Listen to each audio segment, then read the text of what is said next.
Doctor साहब, समय आगे बढ़ रहा है और प्रोग्राम के हम अंतिम चरण में हैं। मैं संक्षेप में जानना चाहूँगा कि घरेलू नुस्खे हमारे घरों में बड़े मशहूर है, आयुर्वेद ही उसका प्रमुख आधार है।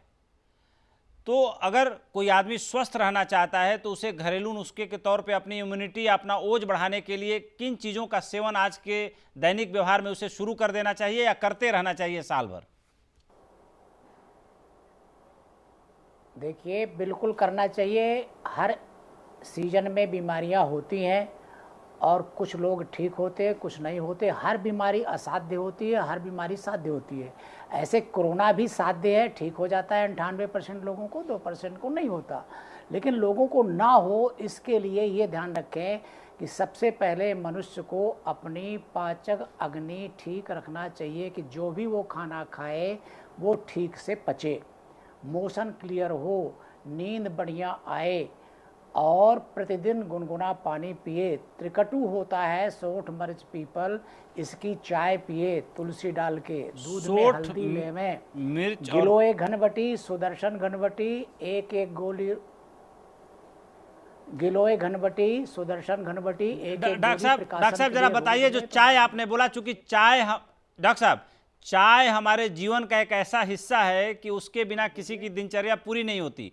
तो जो आपने बताया उसको एक बार फिर से बताइए कि दर्शक आराम से सुन लें।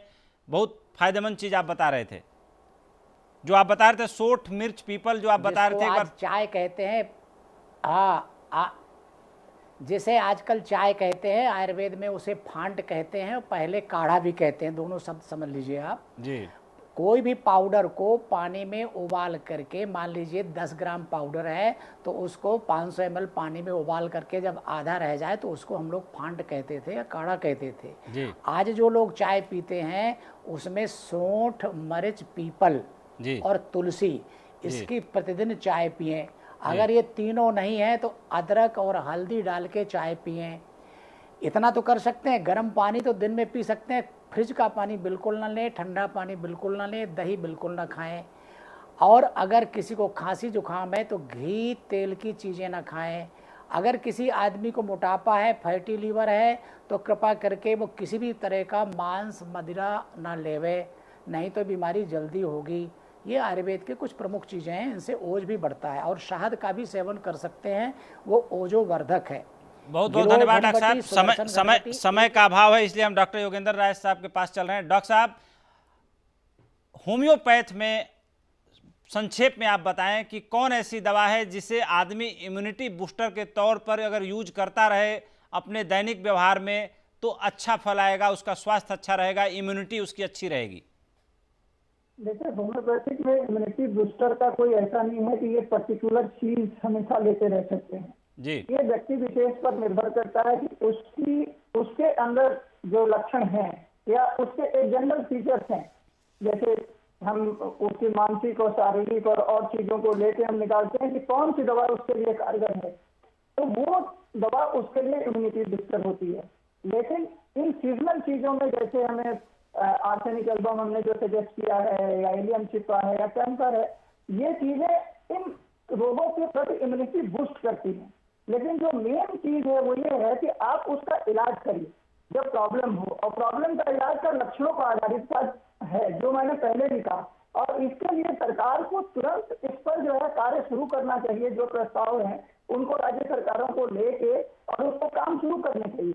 मैं आपको बताना चाहूँ कि हमारा एक संस्थान जो है नोएडा के अंदर है, जो पिछले 15 दिनों से नोएडा के और अधिकारियों को लिखता रहा। नोएडा के अधिकारी कहते हैं कि साहब आप उत्तर प्रदेश शासन को लिखिए, उत्तर प्रदेश शासन को भी लिखा गया, फाइलें इधर से उधर चल रही हैं, लेकिन अभी तक हमें वहां पर रिसर्च करने की अभी तक हमें परमिशन नहीं मिली। जबकि हम अगर ये परमिशन मिल जाती तो हम किसी कारगर नतीजे पहुंच सकते हैं, क्योंकि मैं समझता हूँ कि जब ट्रीटमेंट शुरू किया जाए तो 10 दिन में ही हमें ये जानकारी मिल जाएगी कि कौन सी दवाएं ज्यादा कारगर। डॉक्टर साहब, बहुत बहुत धन्यवाद। हम सीधे चलते हैं देवव्रत शर्मा जी के पास।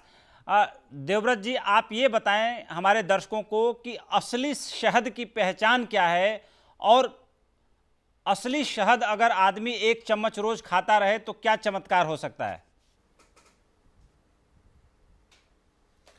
देखिए सर, असली शहद की पहचान तो वैसे लेबोरेटरी में ही होती है जी। क्योंकि आजकल जो मिलावट हो रही है शहद में वो राइस और कॉर्न सिरप की हो रही है, और वो ऐसे हैं कि वो FSSAI के सारे स्टैंडर्ड्स को फुलफिल कर जाते नहीं हैं। नहीं, तो देवव्रत जी, ऐसे में देवव्रत जी, पहचानना एक बहुत बात मुश्किल है। एक बात एक लेकिन बात मैं आपको बताना चाहूंगा। हम लोग गांव में गाय के थन से निकला हुआ ताजा दूध पिए हुए हैं, इसलिए मुझे ये पता है कि जब मिलावटी दूध होता है तो उसका टेस्ट कैसा होता है, और अगर असली दूध है तो उसका टेस्ट कैसा होता है। असली दूध में अगर दही जमाई गई है तो वो कैसी लगती है, और अगर दूध मिलावटी है, पानी मिला के दही जमाई गई है तो कैसी होती है।